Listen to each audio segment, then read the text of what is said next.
Jacked Up Review Show. It's a Jacked Up Review Show. Jacked Up Review Show. It's the Jacked Up Review Show.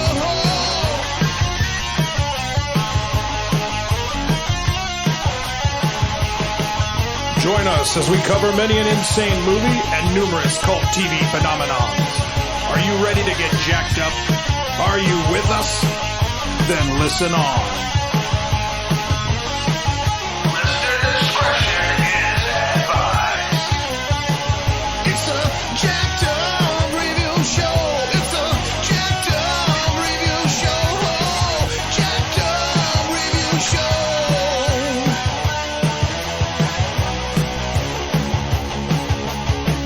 It's a Jacked Up Review Show. It's a Jacked Up Review Show. Jacked Up Review Show.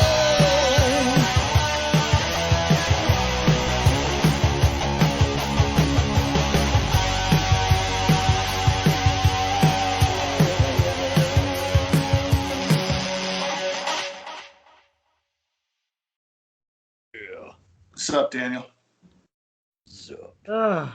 My blood pressure. Yes. Cold freaking weather, man. Cold weather. Oh, I had a rough week for that. Fucking New York, man. Yeah, I like it down here in the South. I'm never moving back up there. Here in the South, we like it warm. I like it down here. I had to go to Newark for my job yesterday. I was out in the open in the cold, and by the end of the day, I could not feel a limb in my body. Oh, fuck. Ugh. As though it doesn't matter how many caps and other protection you put on. You just... Cold as fuck. Alright. Well, hope we can cheer you up. Get those heaters cranking. We got Laurence Fishburne to discuss. And joining us here is Nightmare Nerd himself, Daniel Ryan. Greetings, my fellow horror fanatics. Alrighty. Gamer and movie fanatic, David Gherman. Good evening, everyone. Alrighty. And the action elites, Jonathan Mark. Hello, everyone. Alrighty. So I'm just going to circle around. Since Daniel really wanted to do this episode, I will let him cover what got us into the Fishburne. Or as David says, the fish. The fish. Well, being of that particular age group, and I'm showing my age with this one, obviously I remember him from Nightmare on Elm Street, Part 3. Woo! And of course from Pee-wee's Playhouse. Yeah. Oh, yeah. Talk about that. I'm sure that's going to come up. But also being a lover of literature and theater, I think he is one of the best Othellos there has ever been. Yeah, absolutely. That great movie. Hell, let's put that as rule number one. and absolutely love him on Hannibal. Yeah, that is a good show. And probably the best version of Hannibal that's more accessible, more smarter than even the books. The books get a little pretentious after a while. Oh, man. Very good. Very good. So, Gherman, when did you start this shit about Mr. Fish? The first thing I saw him in was Apocalypse Now. Nice, yeah. I mean, that was and Good choice.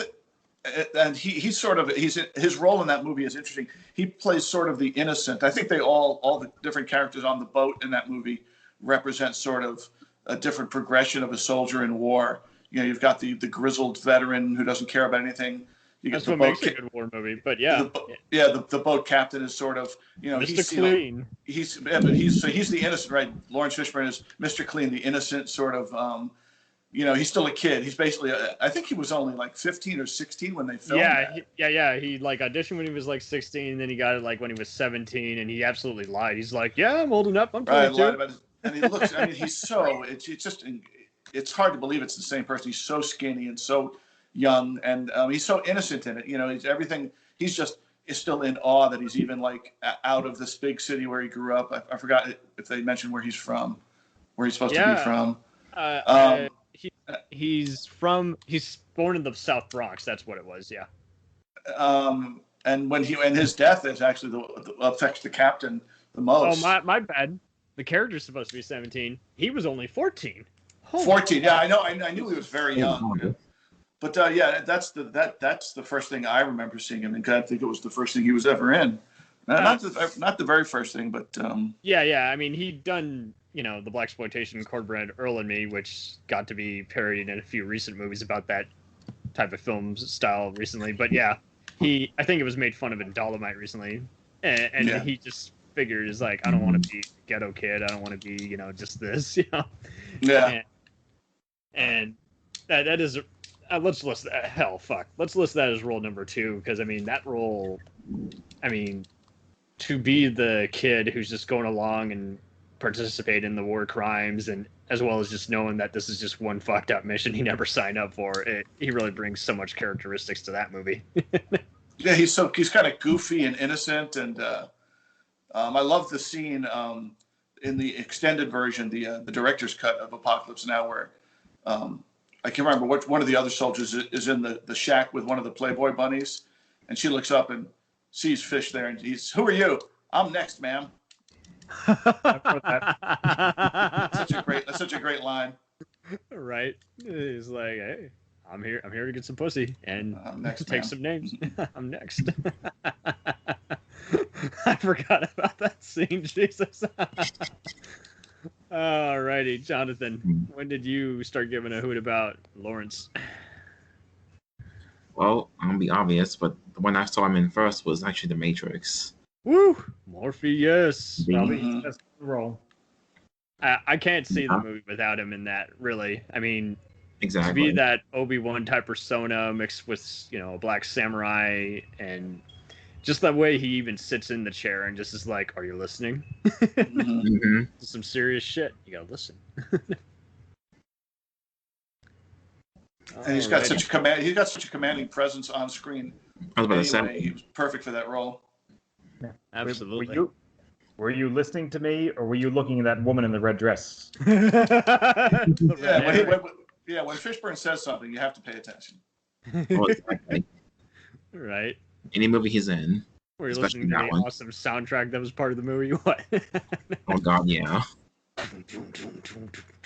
Alrighty. Fuck it. I gotta say it. Role number 4, first thing I ever saw him in, Cowboy Curtis. Yeah, Cowboy Curtis.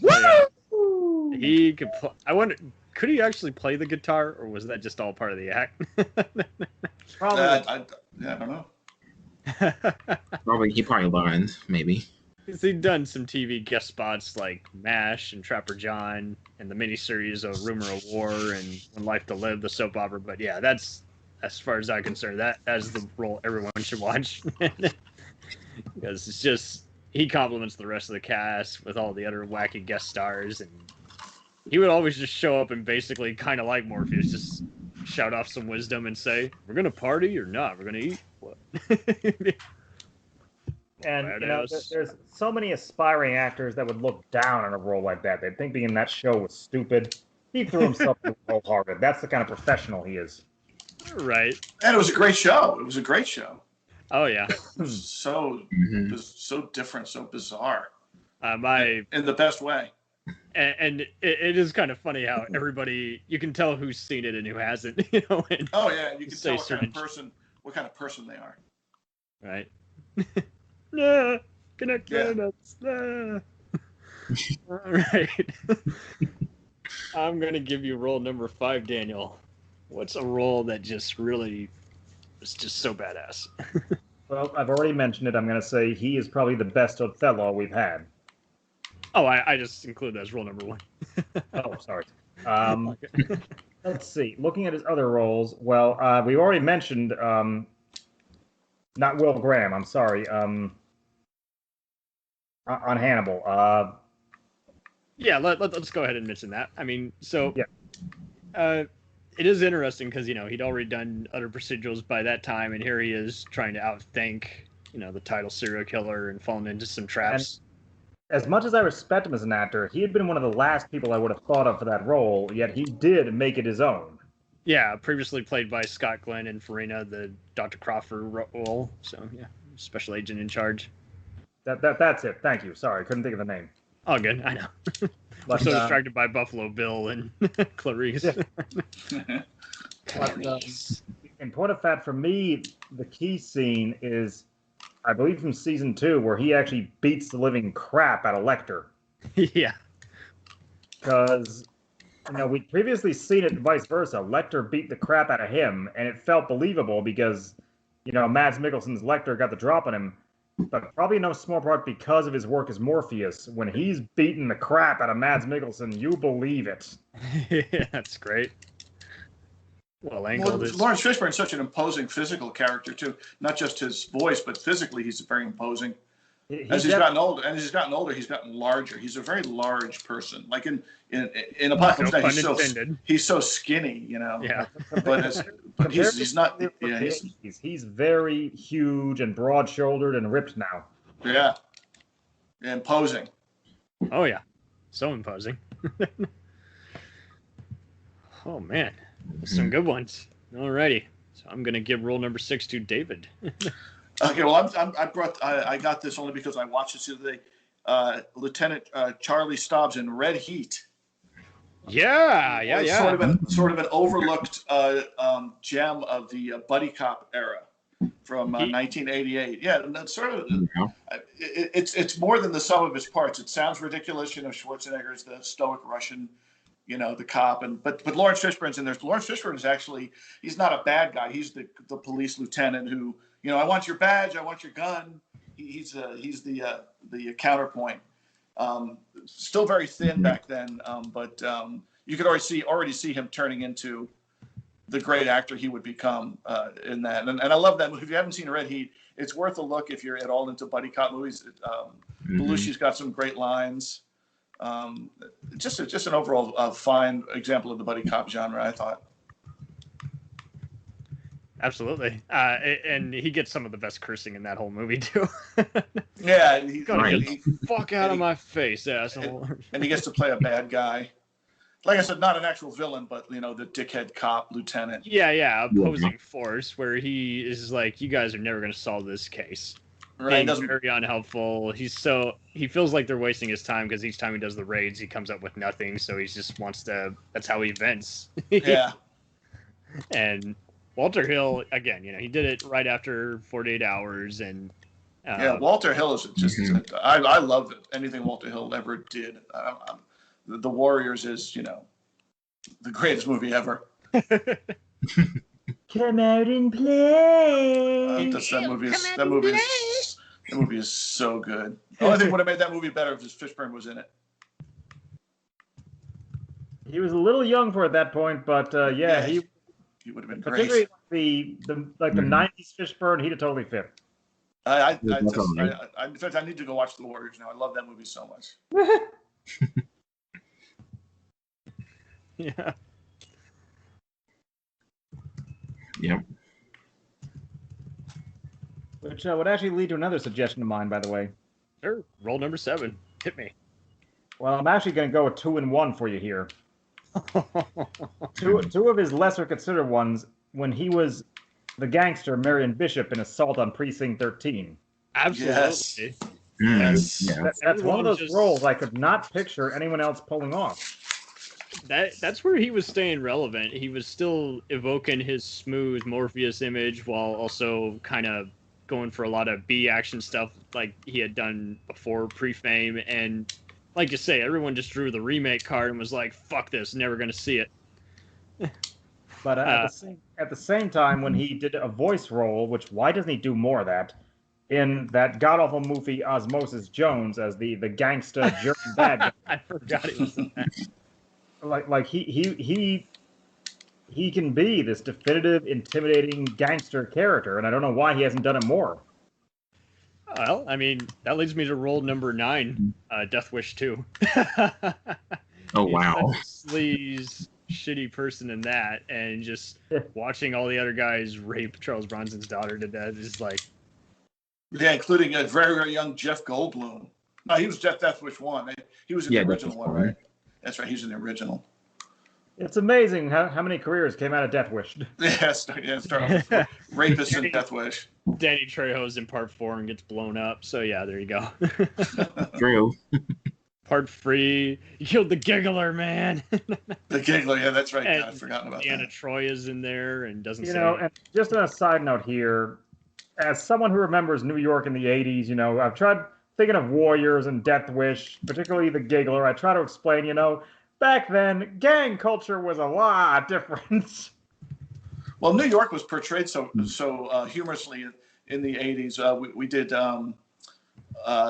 Jason Takes Manhattan. Yeah, for House That Screams and just. And it was just, I mean, the second they get to New York City, they get mugged. I mean, they're off the boat 15 seconds and they get mugged. It's just all so the punk gangsters, they all wear leather vests and chains and spikes. right. They all carry big syringes full of heroin And switch knives instead of guns. Well, like you say, it can happen, but for movie's sake, it's just always exaggerated. And like you say, it's like, where are they smuggling weapons and no one in broad daylight is seeing this shit? You know, it's like, I can understand a crowded street, but I mean, not every subway. You know, nowadays that would not happen on a subway. You know, people are watching those security cameras. You know, they got patrol cops, and they're watching like it, it- don't care. well, that or, I mean, it's gonna take a while before someone doesn't see anything. But yeah, like you say, it's exaggerated. It definitely made all the radical people who wanted to be like Britain and make New York a police state, and it's just like, for God's sakes. It's not how that happens. But at the same time, yeah, I'm more likely to believe that something bad happened in New York, California, at a mall or something. But at well, the New same York was a different place. I mean, I grew up just outside New York City, and it was in the 70s and 80s. It was a different place. It wasn't Disneyland like it is now. right. But it wasn't. There were. I don't remember barrels of toxic waste on every street corner. Maybe I'm Right. Maybe I'm remembering it wrong. Not crackheads at every single place. Right. You get there 10 seconds later. Although I think it's starting to slowly return to its natural state. Has it Natural. gotten worse? I haven't been up there forever. Has it gotten worse? I it wouldn't like say New it's Jersey? as bad, but compared to like the mid to late 90s, you can see a little bit of the cracks starting to show. Oh, maybe it's gonna start looking like the lesser areas of Baltimore. Sad times, but that's rule number 9. So, rule number 10, John, take it away. Well, as I mentioned before we start recording, Oh, we are recording. well, no, what I mentioned with this Oh, one, sorry. I've always called underrated horror film that scared the hell out of me when I was a kid, and that's Event Horizon. Oh, yeah. I got Yeah. it. Mm-hmm. Perfect role. That's And isn't he the captain of the ship? yeah, he's a captain. Yeah. Everyone kind of has multiple responsibilities in that one Mhm. before they get taken away in a body bag. I mean, Yeah. that's just one film that, like I said, terrified me, especially with the ending. It's like, Dun, dun, you see dun, it, dun. you see it, I see it, and then I see he blows up the ship. I see it. And he's the captain, but he has a bit of a fatherly relationship, especially with the young soldier. I can't remember his name, the one who puts himself out in the airlock. Oh, He had- shit. Oh yeah, He's got sort of a father-son relationship with that guy. You know, he cares about his crew. True. Very true. that makes him such a compelling character. I mean, Yeah, very likable character, right? He of course doesn't believe anything about it at first, and then mhm. he comes to realize, oh shit, there may be something to all this. Absolutely. I'll circle around back to Daniel, if just for another kick-ass roll. Number 10. Another one, I'm actually kind of surprised it didn't come up yet, but Actually, it's number 11. My bad. 11, yeah. when he was in Boys in the Hood. Yeah. You better Mhm. start wearing a rubber, son, because I ain't taking care of your baby. Yeah, again, like I said, he's born for those kind of roles. It's surprising to me he doesn't do more of them. In this case, though, it wasn't so much the intimidating guy, like the smooth criminal. It was more the thug. Yeah, I mean, he's playing the dad who clearly might have been part of a gang but cleaned up his act years ago, and he's like, hey, no, you ain't arresting me or find me at any crime scene. You're minding your business. I'm going to work, and you're leaving me alone in this crappy lifestyle. But that being such an influential film, you can see where it helped put his career on an upward trajectory. Absolutely. And I mean, even the montage at the end, which is very much like The Godfather, where they're all getting strapped up for the revenge, and here he is looking around saying, "You better come home tonight. Better not do anything fucking stupid." Yeah, very good pick. And so Yep. that'll lead me to role number 12. He reunites with John Singleton from That for Higher Learning as the professor. Ah, yes. And he becomes a great voice, for a movie that friend of the show, Psychosemantic Podcast, has recently covered. And I think it's just so good at just finding how you got to find out where you belong at a college dorm, let alone what you truly believe in, what you want to do with the rest of your life, much like with Boys. And the final neo-Nazi takeover is just kind of constantly warned about. He's like, you got to watch out. There's some shitty people on this campus that haven't been dealt with by staff. Mhm. For sure. So that's role number 12. David, do you have a role for number 13? How about he was the only good thing in Fantastic Four: Rise of the Silver Surfer? Oh, yeah. I was actually interested when I saw that he was attached. Yeah, I don't know. I can't. There's not much to say about that movie except Jessica Alba, but He really needs to do more voice acting. he's got such a great voice. He does. His voice was made for voice acting. Absolutely. So that's a perfect role. So I'll let John take it away for role number 14. Well, I gotta go. So I just watched this earlier today. This deep cover. Oh, yeah. And then Did you guys see this? I have seen Deep Cover. Yeah, not for a while, but yeah, good movie. I Yes, remember.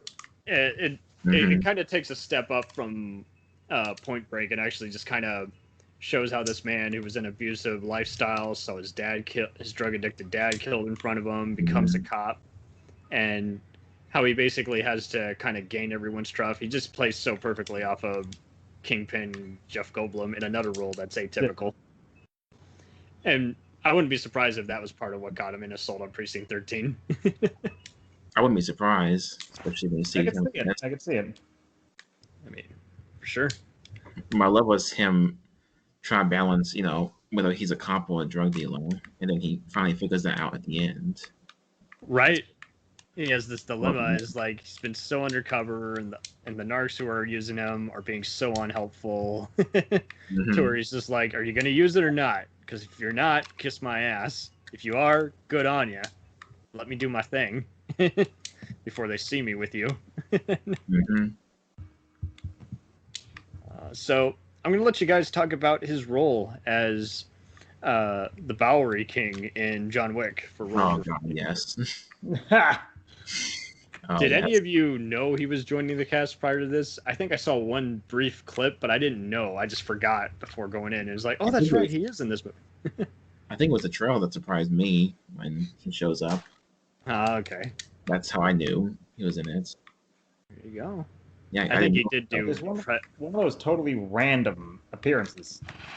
Yeah, I was telling the guys Yep. before we recorded, it's very much like Ghost Dog, Mhm. his character, and I'm just waiting for him to take out a samurai sword or some mixed martial arts after getting his ass handed to him. Either that or building up like this epic big showdown, and then just suddenly he gets hit by a truck or something. That could happen too, or he sacrifices himself. He comes in just explosive strapped. He's like, as long as I take down the #1 assassin collective, make New York whole again, I'm down with that. Mhm. Yeah, and he's the guy in that. He's the guy you don't fuck with. Mm-hmm. Which is, that's the kind of role he was made to play. I think. Exactly, but that's also why having it be some just random bad luck or something would have been so perfect for John Wick of all things. Right. Especially Mhm. after getting sliced up, but still alive. I was like, Fleshed up 7 times and still alive. thank you. I don't want him to die. That's what I was hoping. I'm like, oh, please don't be dead. I'm sure they'll figure out a way to bring him back. But they teased at the end that they're gonna team up. So Yeah. Sure. Alrighty. Roll number 16. John, you want to, or actually, fuck, I'll go with it. How about Has anyone seen any of Blackish? I have not. No. Not. That one I Okay. have, I'm not familiar with. He's the granddad on that, and it's just making fun of just old black sitcoms as well as more recent, up-to-date kind of stuff, and making fun of pop culture and just social media and everything. It's just a very down-to-earth, very cool family. Okay. Socio-political, but also just very just outrageous. And he plays perfect off Anthony Anderson and company. So I could probably mention his role in Just Cause. yeah, that was very true. It's a Sean Connery movie. It's another did he or did this person not commit the crime? Do we believe him? And yeah, for role number 16, I'll take it. I mean, he really does kind of invest a lot in that. Excuse me. Something interesting. Oh, good. You guys okay there? I feel That's like one you're of my- typing into a typewriter. That's what I'm hearing too. Should probably be mentioned when he was on CSI, Crime Scene. I Mhm. loved him as Dr. Langston Mhm. because he got to actually think outside the law, and I like how he has to convince the chief to cover for him. He's like, hey, I had to. This is the only way I was going to kill this serial killer. Was just using him as a body shield and leading him into one of his own traps. And like you say, I mean, everyone just likes to do the popularity contest. Oh, I hate all the other guys that aren't William Peterson. It's like, at least he wasn't mirroring Peterson, and the other guys were Yeah, still. he added something different. Mhm. He wasn't even like the other guys where he was just flirting and everything. He was just the voice of wisdom and saying, when does this sound like it's okay to kill? You know, let's just cut the bullshit here and let's arrest the guy. Yeah. And got to star in a fun three-parter on the other CSI shows, so it was interesting seeing him in a motorcycle car chase on the New York spinoff. Although I think it he was was on so... all. Yeah, he appears on Miami briefly to tell Caruso something, and so then I was like, hey, it's a King of New York reunion, which brings me to rule number Well, 17. I was gonna mention that one too. Okay, let's talk about that, because that's definitely where he and Caruso first met. Mhm. Mr. Kings of Intensity. And he has just the wildest name in that one. It's Jump. Jimmy Jump. Yep. At least they got creative. Oh yeah, everyone has some good names in that. For a movie that's rivaling the likes of New Jack City and Scarface, it's a pretty good one. I like that movie. Yeah, that's a movie not a lot of people have seen, I don't think, but it's. Yeah, I think it's quite good. Chris Walken's on fire. Wesley Snipes gets to play a narc. It's all fun. Yeah. Did anyone ever see Cadence, where they play military prison inmates?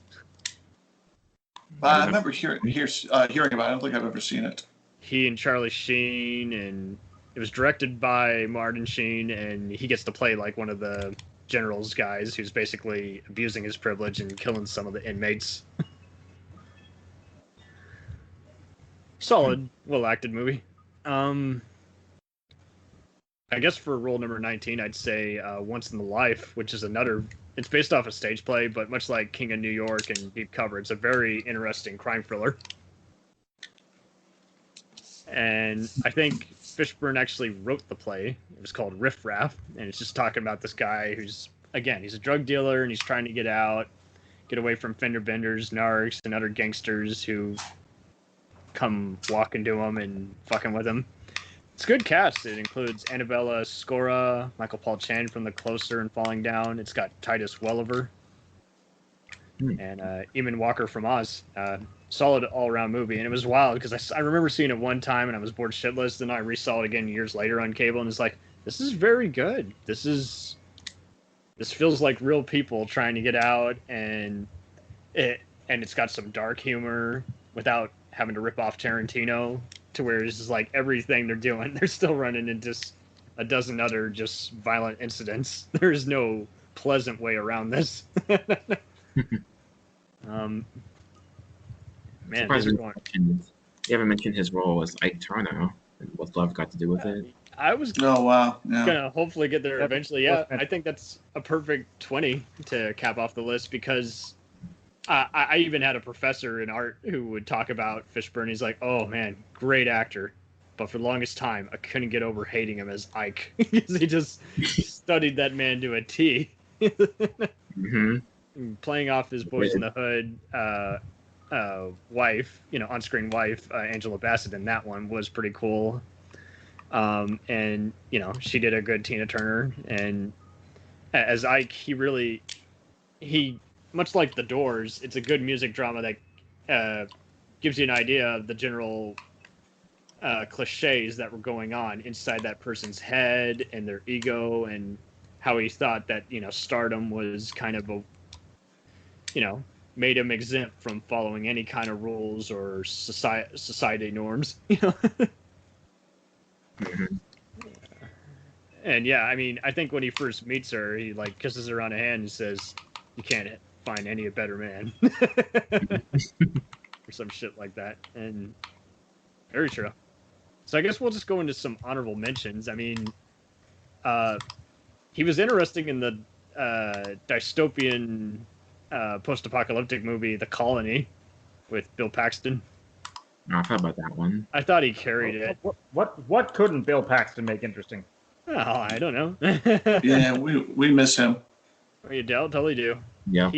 Fishburne's also in Contagion as one of the lead science doctors, which is kind of interesting to see because he's, much like with Corona, he's basically showing is like, what you think you know about this disease, you don't know, guys. Worth mentioning the color purple. I always forget that he's in that, but yeah, he's in the jazz club as one of the friends, and I mean, small role, but that was such a significant movie that it's another one where you could see his career was on the upward trajectory. totally. Mm-hmm. And how can we forget playing legendary gangster Bumpy Johnson in both Hoodlum and The Cotton Club? Two totally different movies. One fiction, one real, and playing The the same historical gangster. Do either of those movies ring a bell, gents? I didn't see those, so I can't say. Yeah. Hoodlum, I think everyone would mostly like because you get an idea of how he's not going to let anyone in his crew betray him. He was also executive producer, so that makes sense to me. He had some freedom to exert in the role. Mike also mentioned he's probably the only good thing in Fled. Oh, really? Yeah, that movie was terrible. I didn't like it when I first saw it, but I remember rewatching it and finding it an okay Defiant Ones meets Lethal Weapon. But Stephen Baldwin is fucking annoying in that movie. He ruins it for me. That's why. Yeah, did we talk about Stephen Baldwin before? How is it that he was so good in The Usual Suspects and so bad in everything else? Right. Yeah. I can watch some of his movies, but God, who thought that man was leading material, let alone an actor? So it's like, yeah. Ugh. At least Daniel was doing his best to imitate older brother Alec, and at least William was reserved and decent. And it's like, Yeah. At least. it was like Steven is like, even before he was cuckoo religious nut, it was like he just had that and laugh and everything. I was like, dude, what's so funny? You ad-libbing? Stop it. That's what I felt like, especially with that movie. Mm-hmm. All the movie references. I was like, oh, shut up. All I can say is at least Fishburne got the girl. He got to play off Selma Hayek. That is one good thing. He had a cool motorcycle chase. Oh, he's really good in this one mystery movie called Five Fingers. It goes the whole movie where you're not sure if the guy being tortured is a good person or a bad person, let alone who the interrogator actually is. And he's the interrogator, and he does actually saw off the guy's fingers. It's the name, Five Fingers, But it was another solid thriller that unfortunately just totally got fucked over by the distributor. Like, it went direct to video in some countries and theatrical in some places, and it's like, it's a good movie. It's a good Rashomon kind of mystery thriller. That I did. Okay, yeah. I did hear about that one. How about as the Roland Nolan in Predators, where he basically steals the beast's armor and basically gets to fight him? And I remember everyone in the audience kind of at my screening was kind of cheering when he said, "If they can see me, so can or if they can see you, so if I can see you, so can they." That is a classic expression. I can't believe. God, I'm stupid. How can I not get that in one sitting? Now there was the recent movie Last Flag Flying by Richard Linklater. Three Vietnam vets who reunite when one of their sons is killed in Iraq. And Steve Carell is pretty much his atypical Steve Carell, but he and Bryan Cranston are definitely the ones that really steal the show here. And it's just so atypical, just seeing them as veterans. Because, I mean, he appears in all the other Clint Eastwood movies, like The Mule and Mystic River. But much like some of the other actors in that, you really don't remember them in it because it's just an all-star cast movie, and it's mainly just the premise is so depressing. But I will say, I can't remember if I've seen the episode or not, but I know he's been in episodes of The Equalizer, Miami Vice as a prison guard, and also in an earlier episode of Hill Street Blues. So, I mean, he definitely has always been one of those. It's like I don't think he can really do anything wrong. Not even Ride Along is going to kill anyone's career. I mean, most people forget he's in that stupid movie. And he and Leguizamo, as I was saying to John before we did this, is like he's easily the best part of that movie, because he's just really he really does just.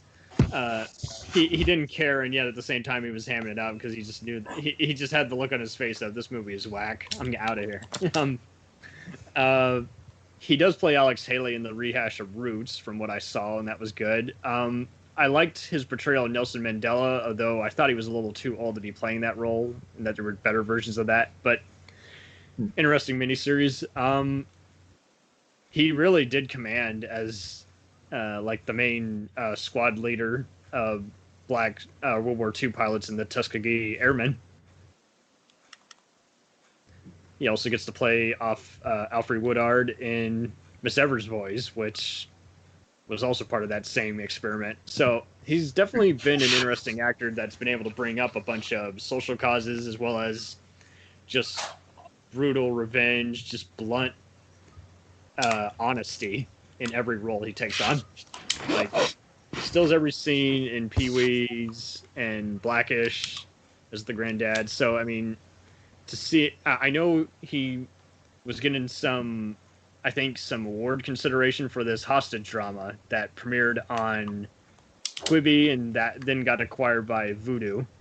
And it's just a 15-episode web series where, like, each episode is like 5 minutes and it's one giant movie. But yeah, he plays a hostage negotiator in that one. So still got to see it. But Mission Impossible 3, he was great as the IMF director.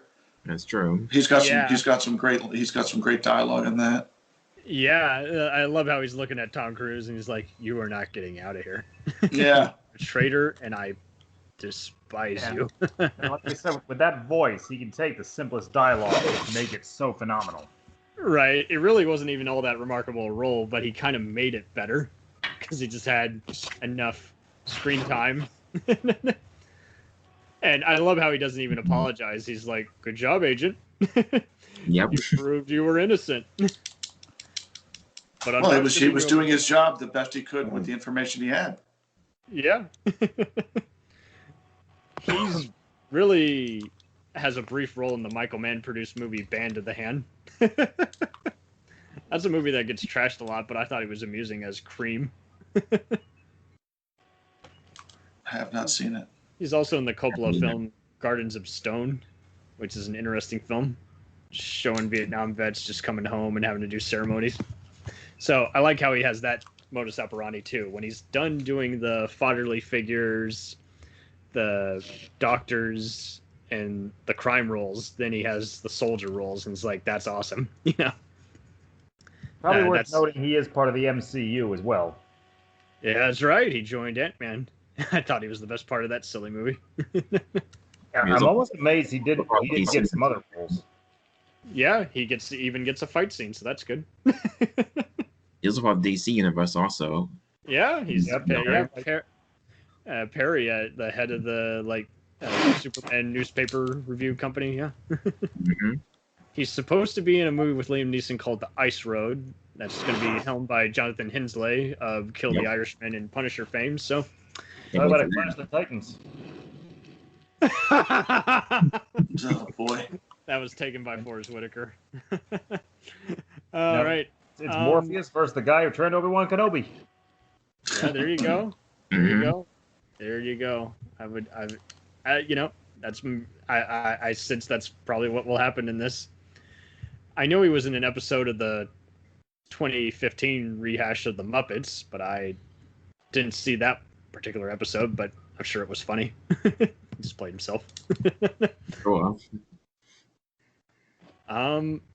Yeah, I mean, and I kind of wish he would do a few more video games. I know he's in that one.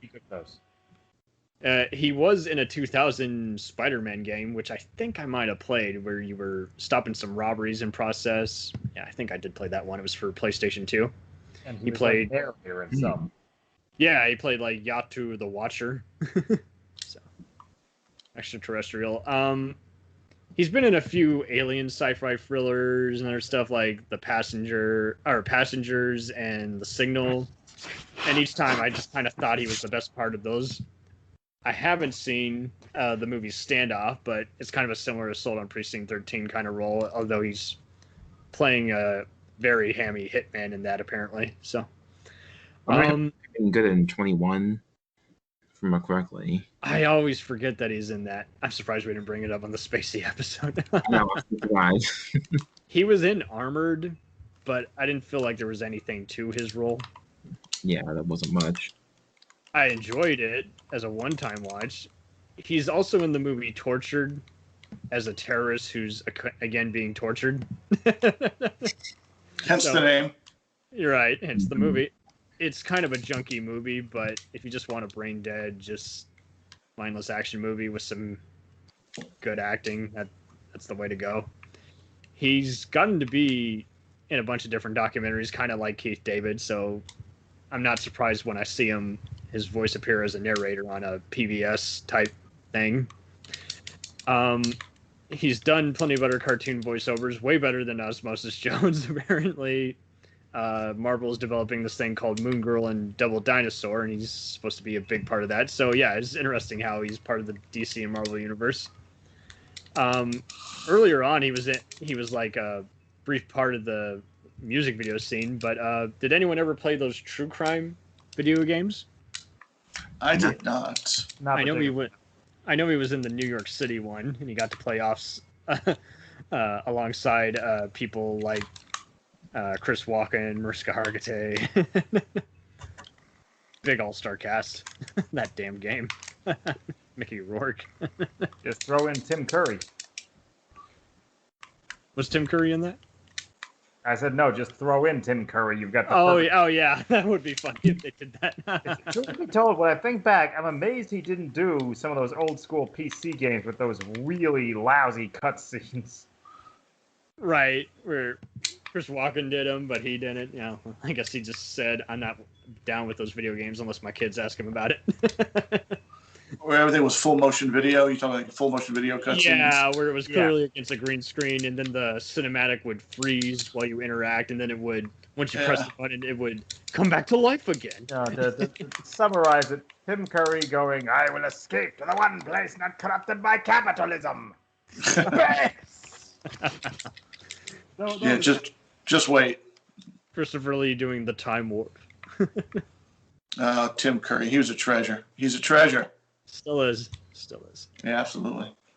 Oh man, I think we about demolished it, guys. I mean, unless we want to mention Aquila and the Bee or Biker Boys, I think we're good. Nice to be patient for me. Absolutely, man. I was like, I can't leave Daniel out. He wants to do this. You gotta let him in. We'll return after these messages. Hey, feeling down? Feeling low? Not enough podcasts about movies in your life? Why not try They must be destroyed on sight. the new Podcast Cure-All, sure to get you right with the world and on a path to better living. We have exploitation, we have Italian horror, we have zombies, we have slashers, we have crime films, we have spaghetti westerns, we even have sci-fi and sex comedies. So take a dose of They must be destroyed on sight. as needed and let the hosts, Lee Russell, Daniel Harper, Paul Romali, and the odd guest host cure what ails you. Warning, may cause atrophy, African consumption, black fever, bone shave, chin cough, colic, cramp colic, dropsy of the brain, elephantitis, grocer's itch, jaundice, mania, miasma, mortification, palsy, Pott's disease, rheumatism, scurvy, St. Anthony's fire, summer complaint, and worm fit in some people. Consult a physician before listening.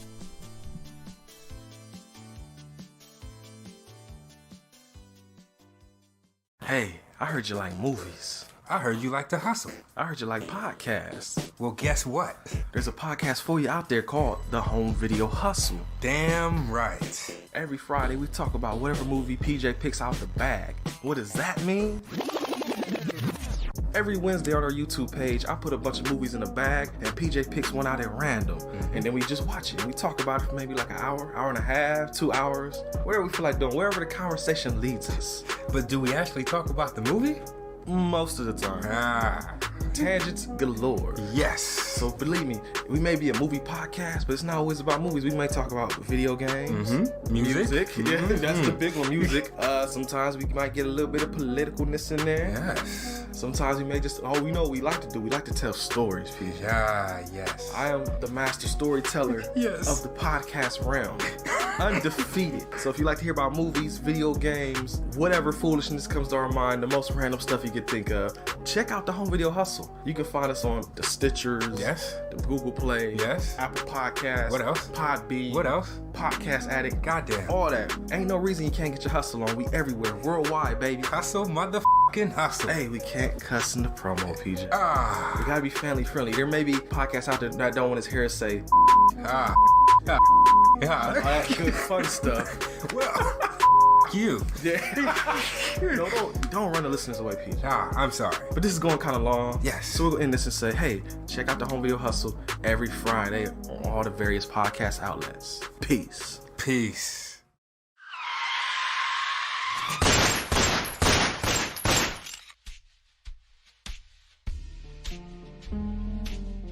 As far back as I can remember, I always wanted to be a gangster. And while Witch didn't make it to the top of the world, he did make the Gangs of Hollywood podcast. So join the gang and enjoy a movie review podcast about movie gangs, gangsters, mobsters, and the mayhem they cause. You can find GOH Podcast on Facebook, Twitter, and Instagram at GOH Pod at www.gohpod.com, as well as your favorite podcast listening app. And remember, say hello to your little friend for me.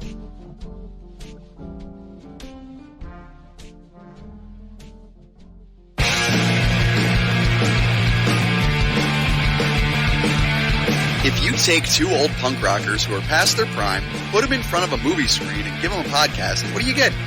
Cinema Punks. Cinepunks. It's the mixtape of movies.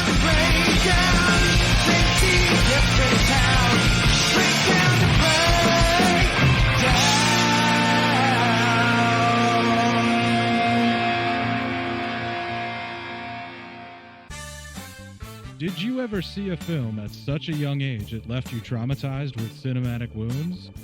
Necrophilia. It's a dead issue, man. Don't push it. Cinema Psyops is a weekly podcast documenting an ongoing experiment on the mind of an unwilling test subject. No one should have to watch this movie. Oh, no one should have to watch this? No one should have to watch this movie. Surprisingly, it's not a topic that a lot of people really want to tackle. I'm shocked, Prudes. I know, really. Right? It's the next sexual frontier that no one wants to explore. I am, in the most sincerest of senses, disappointed in you. It takes a powerful goddess like Connie, jam her arm down the monster's throat and kill it. Oh, I'm still tripping out over that. Even as a kid, I was like, I gotta find a girl like that. Every week, I get a new look of disappointment that I never thought I could get out of her. Unimaginable. At 12 years old, you should not be watching this movie. Obviously. At 13, you should not be. 14, you shouldn't be. I'm not entirely sure even 17-year-olds should be watching this.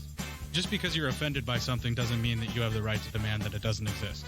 Watching this film again, I had all of this like little nerd glee with everything that kept little popping history up. all popping up absolutely. at you. So I totally loved this film. Hey, I know why you couldn't see that. It's because your brain's warped watching this shit at 12 years old. Yeah, this is a rough movie. I told you ahead of time when we were getting ready to do it that it was How going to be did a you rough watch one. this shit at 12? Because physical wounds heal, cinematic ones don't. Listen to Cinema Psyops.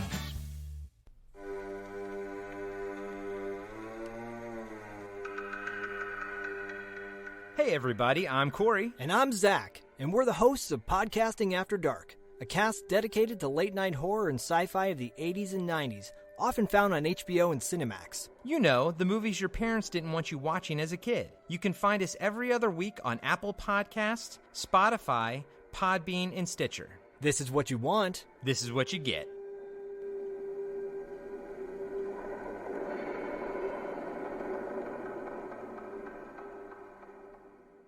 It's time, let's check our queue, baby. Pair it with a couple brews, baby. We love good movies. We love the bad ones too. So we watch them all and pass their lessons on to you. Oh yeah.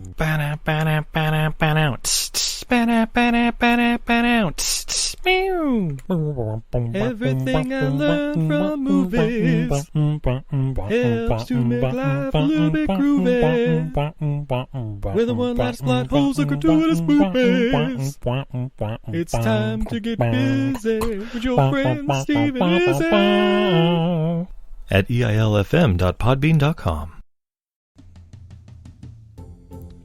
Welcome to Who Was She podcast. I am your host, Tara Jabari. After a decade working in documentaries, marketing, and all things digital media, I found that podcasting is a strong medium to share stories. After years of producing for others, I decided to start my own biographical podcast. Who Was She will focus on the life of a woman throughout Baha'i history. The first season is about Lydia Zamenhof. Lydia's story explores the subjects of the power of language and faith. Her father invented the universal language Esperanto, and she came from a Jewish family and became a Baha'i. She grew up during World War I and was killed during World War II in a concentration camp, despite heroic efforts to save her life. How can one person's life intersect with so many others, connect across borders, and inspire a biography which inspired this podcast? Over the next few weeks, I will share her story with you and the lives that were most affected by her and those who affected her life as well. They include her father, Ludwig Zamenhof, her spiritual mother, American journalist Martha Root, and the Baha'i German soldier Fritz Mako, who worked for the resistance undercover while having to serve the Nazi Party. I want to thank the author Wendy Heller and George Ronald Publishing for their blessing to let me use Heller's biography, Lydia, The Life of Lydia Zamenhof, Daughter of Esperanto, as a main and instrumental resource for this podcast.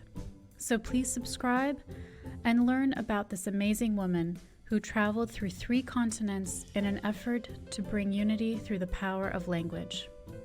You can also find more information on our Instagram, Facebook, and Pinterest at Who Was She Podcast.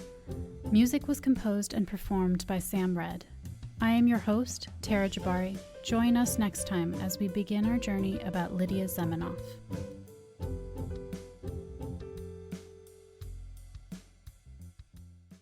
Hi, everybody. It's Mac Jackson. I wanted to invite you to a new site called the Forever Adventure Network. This website has everything: pictures, videos, blogs. There's original music by Harmony Constant, 2 podcasts. One is the MacGyver podcast, where we celebrate Richard Dean Anderson, his iconic roles, and how it's influenced our lives. There's episode discussions, interviews, and life conversations. The second podcast is the Never Gets Old podcast, where we celebrate all the best things that we love in life, from TV, movies, music, and comics. The site is also the home for the MacGyver SG-1 audio series, an ongoing adventure series that continues the adventures of MacGyver and SG-1. There are also multiple stores to choose from for all of your pop culture and adventure needs. Come on by and check us out today. And thanks for joining the adventure. Are you sick of the same old stale podcasts? Well, then join Vanessa and Darren as they dissect movies of all kinds. The two lifelong cinema lovers bring their favorites, curiosities, and first-time watches to the operating table and inject them with a healthy dose of snark. Then there's the waiting room, where they examine books and short stories. So just look for them on Apple Podcasts and where fine podcasts are available. They're part of the Legion Podcast Network. Follow them on Twitter at VDClinicPod. Join them on Facebook at facebook.com/groups/VDClinicPod. Or email them at vdclinicpod@gmail.com. They're ready to cure what ails you. And still, they just might be a little contagious. We now continue with our program.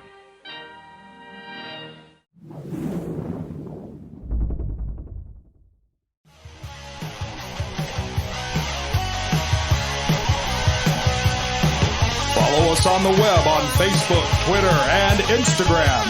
The podcast is available on Podbean, Spotify, iHeartRadio, Anchor, Apple, and anywhere else podcasts are available. Feel free to review our show and leave comments on any of those sites.